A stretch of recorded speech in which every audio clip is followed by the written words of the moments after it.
Assalamualaikum warahmatullahi wabarakatuh. Alhamdulillahi wa kafa. Salatu wassalamu ala rasulil mujtaba Sayyidina wa maulana Muhammadinil Mustafa wa ala alihi wa ashabihi ahli sidqi wal wafa. Amma ba'du, para pemirsa yang dimuliakan Allah Subhanahu wa taala. Bersyukur kita kepada Allah atas limpahan karunia-Nya yang tak terbilang banyaknya, atas nikmat yang diberikannya yang andai kata kita hendak menghitungnya, niscaya takkan pernah sanggup untuk menghitungnya. Fa in ta'uddu nikmatallahi la tuhsuha, sebagaimana firman Allah, jika kalian hendak menghitung-hitung nikmat yang Allah berikan kepada kalian, niscaya kalian takkan pernah mampu menghitungnya. Salawat beserta salam semoga senantiasa tercurah limpah atas junjungan kita semua, paduka mulia Nabi Muhammad SAW, atas keluarga beliau, sahabat beliau, tabi'in, atba'ut tabi'in, dan kepada seluruh umatnya termasuk kita. Semoga mendapatkan syafaat beliau dunia dan akhirat kelak. Amin ya rabbal alamin. Pemirsa yang dirahmati Allah Subhanahu wa taala, baginda Nabi Muhammad SAW dalam proses perjuangan dakwahnya, beliau dibantu oleh orang-orang pilihan Allah Subhanahu wa taala yang mereka tumbuh dari berbagai macam latar belakang. Tidak hanya dari kalangan bangsawan, tapi juga dari kalangan yang dianggap rendahan. Salah satu yang sangat familiar di telinga umat Islam, salah seorang sahabat mulia Nabi Muhammad SAW yang namanya bahkan dikenal oleh anak-anak kecil sekalipun, yakni Sayyidina Bilal. Beliau adalah Bilal bin Rabah al-Habasyah. Beliau putra dari Rabah yang merupakan budak, karena saat itu masih ada sistem perbudakan, yang kemudian setelah wafat ayahnya, beliau kemudian dimiliki oleh seorang bangsawan Quraisy dan beliau menjadi budak dari bangsawan Quraisy tersebut. Bilal bin Rabah dikenal dalam Islam sebagai muadzin pertama, sebagai orang yang mengumandangkan seruan untuk sholat, panggilan untuk menyembah Allah Subhanahu wa taala, yang sebelumnya belum ada panggilan untuk sholat yang khusus. Mulai azan itu berawal dari Rasulullah SAW bertanya kepada para sahabat, wahai sahabat-sahabatku, kira-kira menurut kalian apa yang pantas kita gunakan sebagai pengingat untuk mengingatkan umat Islam sudah memasuki waktunya sholat dan sudah waktunya untuk sholat? Sebagian sahabat bilang, bagaimana kalau dengan lonceng ya Rasulullah? Kata Rasul, tidak, karena itu adalah kebiasaan orang-orang Nasrani. Dan sahabat ada yang menganjurkan dengan ini dan itu, dan kesemuanya itu kemudian tidak disetujui oleh Rasulullah SAW.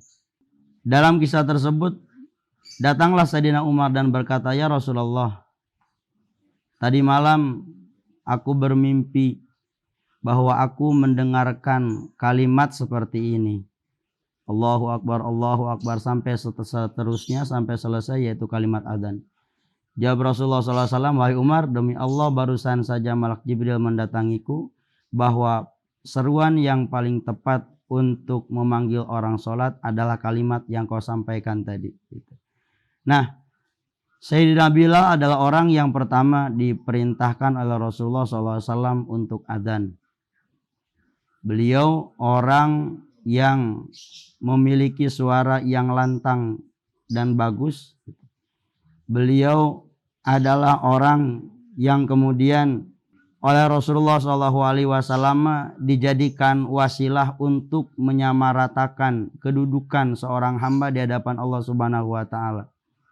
Hatta hal yang sangat penting seperti menyerukan seruan adzan gitu ya, itu oleh Rasulullah SAW diserahkan kepada Bilal yang notabene beliau itu adalah seorang mantan dari budak yang secara status sosial tidak dianggap, tidak dihargai.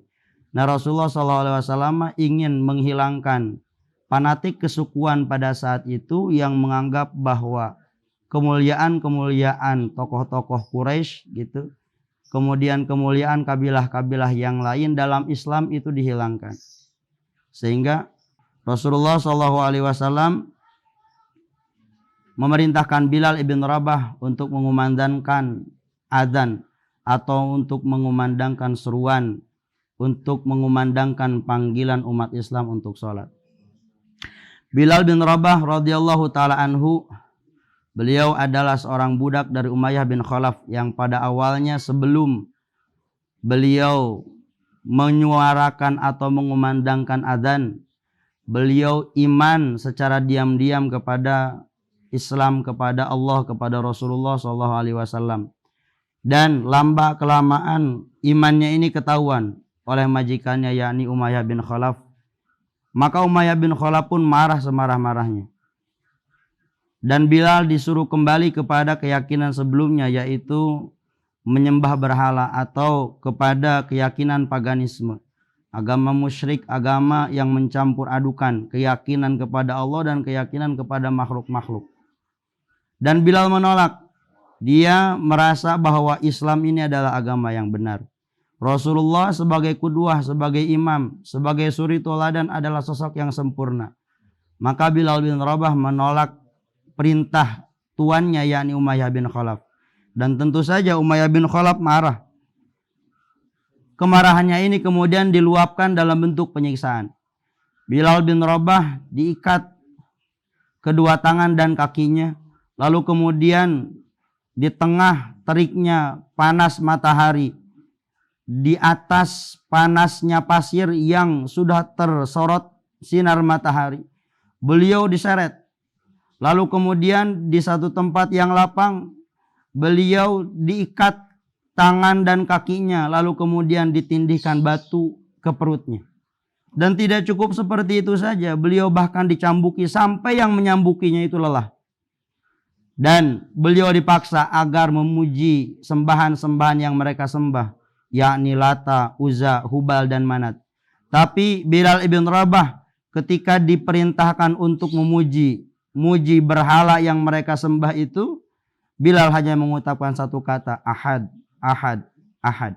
Para mufasir berbeda pendapat tentang apa gerangan yang menyebabkan Bilal bin Rabah mengucapkan kata ahad. Dan ternyata itu menjadi kekuatan yang luar biasa bagi dia untuk menahan berbagai macam deraan, berbagai macam siksaan yang dia terima. Sebagian mufasir mengatakan bahwa Bilal bin Rabah sejatinya ingin membaca surah Al-Ikhlas, ingin membaca surah Qul Huwallahu Ahad, tapi dia belum hafal keseluruhan ayatnya. Dia baru menghafal atau yang ingat dalam pikirannya, yang ada dalam pikirannya saat itu hanya kata ahad. Maka kata itulah yang dia lafalkan. Bilal bin Rabah didera, dicambuki, disiksa sedemikian rupa. Sampai akhirnya kemudian Sayyidina Abu Bakar lewat ke lembah tersebut dan dia melihat Bilal bin Rabah sedang disiksa. Maka Sayyidina Abu Bakar membeli Bilal bin Rabah kepada Umayyah bin Khalaf. Kata Sayyidina Abu Bakar, wahai Umayyah, bebaskan dia, aku membelinya. Maka setelah Bilal bin Rabah itu ditebus oleh Sayyidina Abu Bakar, Sayyidina Bilal bin Rabah kemudian dibebaskan oleh Sayyidina Abu Bakar.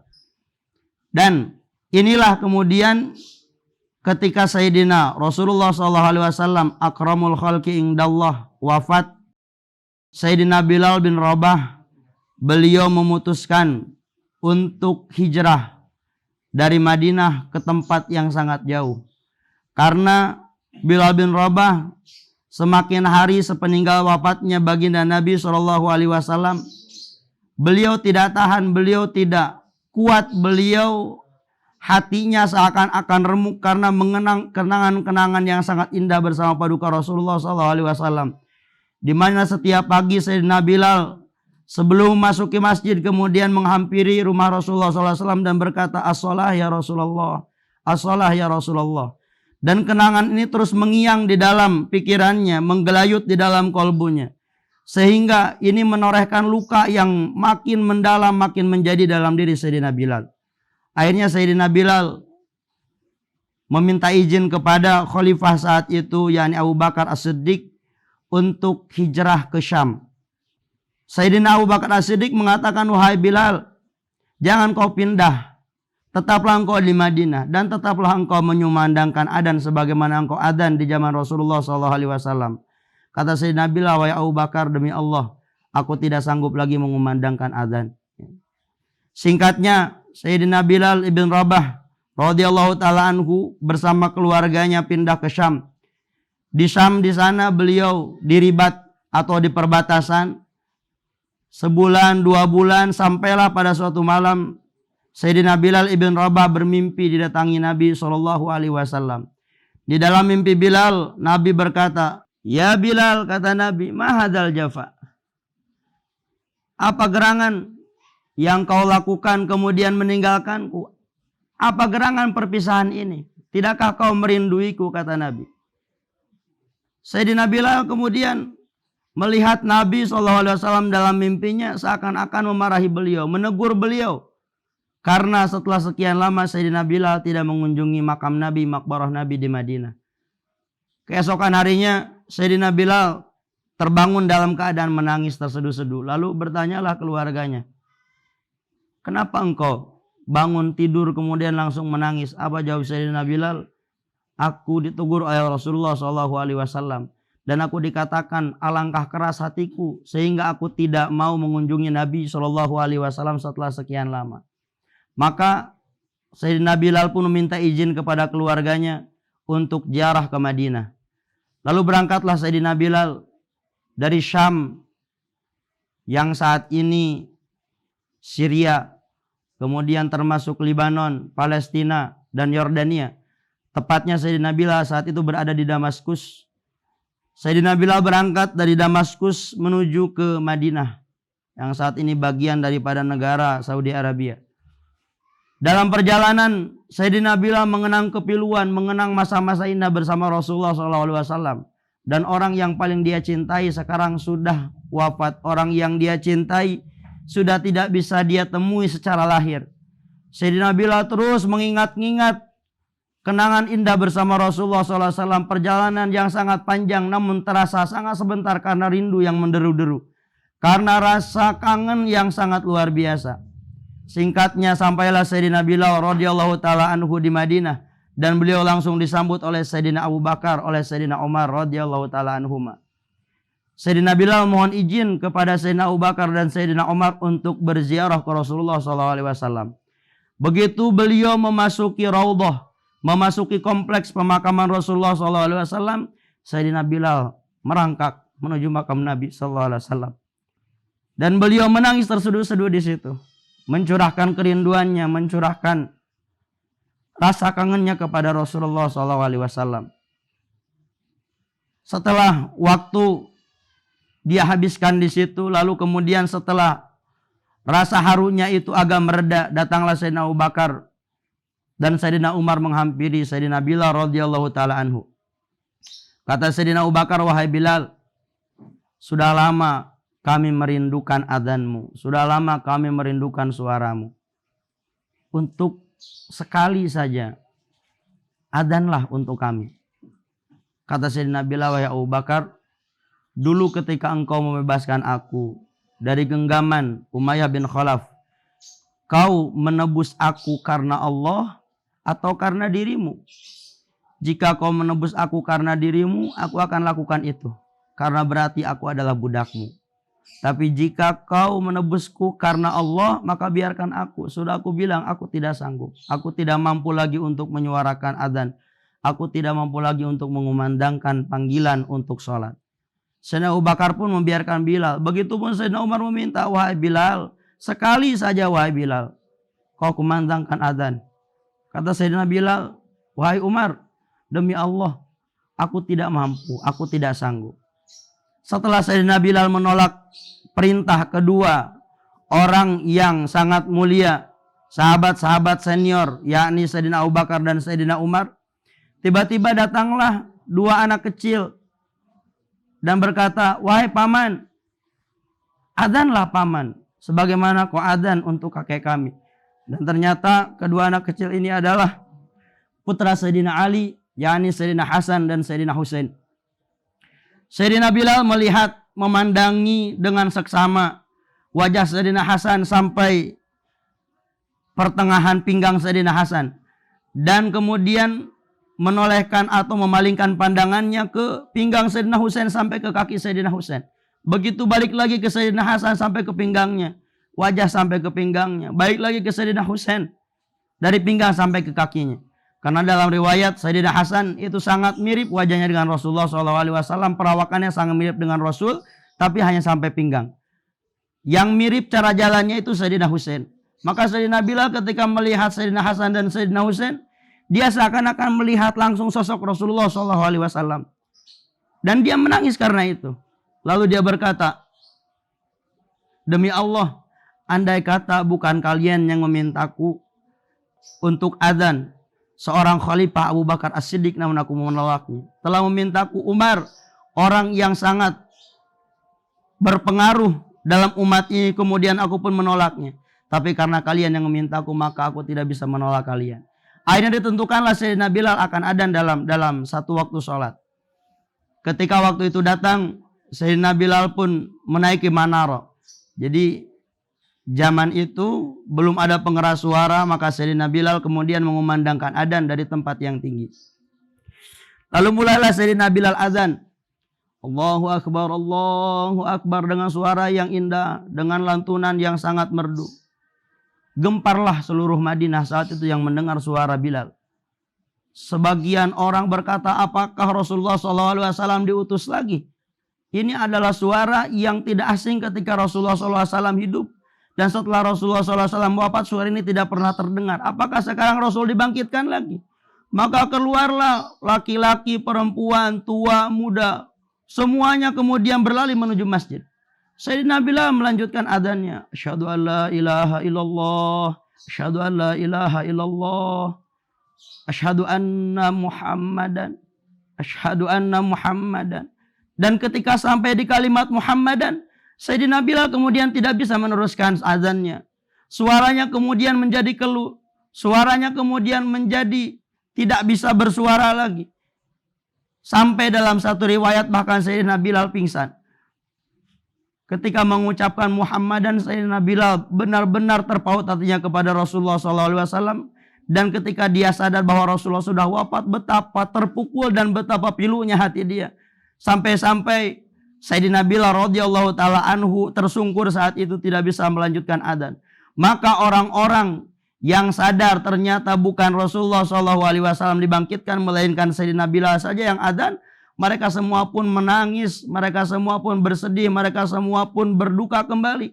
Bahkan menurut para sejarah tidak ada tangisan yang hebat di Madinah setelah wafatnya Rasulullah SAW kecuali ketika Sayyidina Bilal mengumandangkan adzan kembali. Pemirsa yang dirahmati Allah Subhanahu wa taala, Bilal ibn Rabah, betapapun beliau adalah mantan seorang budak, betapapun kulit beliau adalah berwarna hitam karena beliau berasal dari kalangan Bani Habasyah, orang-orang Ethiopia yang memang Allah takdirkan berkulit hitam, yang dahulu kala dianggap rendah, ternyata dengan Islam, ternyata dengan Rasulullah SAW, Sayyidina Bilal dimuliakan sedemikian rupa. Bahkan Rasulullah SAW pernah bersabda, wahai Bilal, amalan apakah yang senantiasa engkau lakukan? Amal sunnah apakah yang senantiasa engkau kerjakan? Sampai-sampai ketika aku dimi'rajkan Allah, ketika aku diperkenankan Allah memasuki surganya, Allah memperdengarkan suara terompahmu berjalan di dalam surga. Padahal Sayyidina Bilal masih hidup. Kemudian Sayyidina Bilal berkata, ya Rasulullah, tidaklah aku berwudu kecuali aku sholat syukur wudu. Tidaklah aku kemudian bersuci dari hadas kecil kecuali aku sholat sebagai bentuk syukurku karena Allah memberikan aku karunia bisa berwudu. Para pemirsa yang budiman yang dimuliakan Allah Subhanahu wa taala, dari kisah Sayyidina Bilal radhiyallahu taala anhu ini, mari sama-sama kita renungkan betapa manusia yang awalnya dianggap hina bisa menjadi mulia luar biasa karena sentuhan Islam. Manusia yang tadinya diremehkan bahkan dianggap tidak mempunyai martabat sedikit pun bisa menjadi mulia setinggi-tingginya karena dekat dengan Rasulullah SAW. Maka mari kita tingkatkan keimanan kita kepada Allah Subhanahu wa taala. Kita tingkatkan cinta kita kepada Rasulullah SAW dengan memperbanyak salawat kepada beliau, dengan memperbanyak membaca salam kepada beliau, dan dengan berusaha mengamalkan sunnah-sunnah beliau. Semoga dengan itu kita pun bisa mulia sebagaimana Sayyidina Bilal dimuliakan Allah Subhanahu wa taala. Kita bisa bersama kelak di surganya Allah Subhanahu wa taala sebagaimana Sayyidina Bilal dan para sahabat Rasulullah yang lainnya di dalam surganya Allah Subhanahu wa taala. Mungkin itu yang bisa kami sampaikan. Mohon maaf atas segala kekurangan. Billahi taufiq wal hidayah. Assalamualaikum warahmatullahi wabarakatuh.